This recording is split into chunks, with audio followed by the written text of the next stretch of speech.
On any given day, how much planning do you do? On any given week, how much planning do you do? On any given month, how much planning do you do?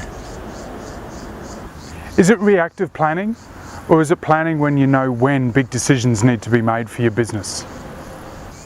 My name is Edward Plant, and I support business owners introduce more strategic planning into their business. Much of my planning experience comes from 17 years in the Australian Army, where I was trained to plan, I had to plan, and then I trained others to plan. In the military, they had a strict planning process to happen at tactical, strategic and campaign level.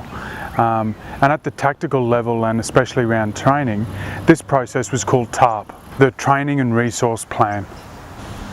So for every component of the Australian Army, for anything they ever did, you had to submit a TARP, which was the Training and Resource Plan. And this would cover the dates when you were going to do it, the resources you were required, so resources included your team that you needed, dollars, what you needed to buy, how you were roughly going to do it, any external support, so any people that would need to come in to augment your organisation, and it'd cover everything. And this had to be done 12 months in advance. So you would know 12 months out what you were doing for the next 6 months, what the budget was, when you had to do it, how you were going to do it, and with who you were going to do it. So the benefits to this were huge. Well, firstly, you knew what you were going to do when you were going to do it.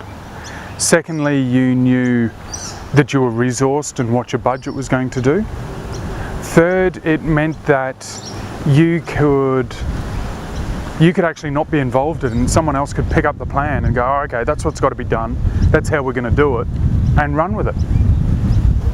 And then finally, there was a process that you could follow through to get the result you wanted, a process to follow through for the actual planning, which made it a lot easier. You just followed the bouncing ball. So that's great, and I learned a lot from that, and I now use a lot of those skills when I work with clients. What I find happens to business though, if they don't get these right and they don't get this planning set up, is they stay in reactive. They stay getting the same results. And they end up making decisions on the fly. So it's really reactive, decisions on the fly. And what that means for most business owners is you're not in your power.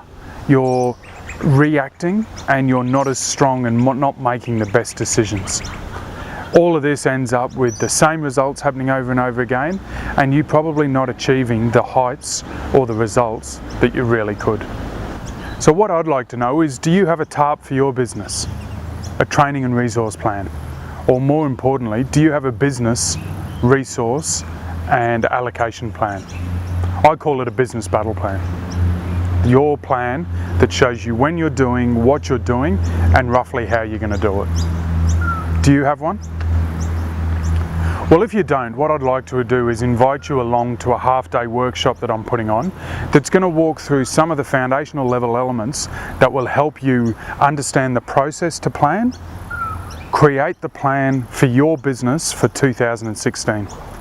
So if that sounds like something you'd like, check it out below, click through, see if there's any seats available, and I look forward to seeing you there. Edward Plant signing off for Lead a Better Business.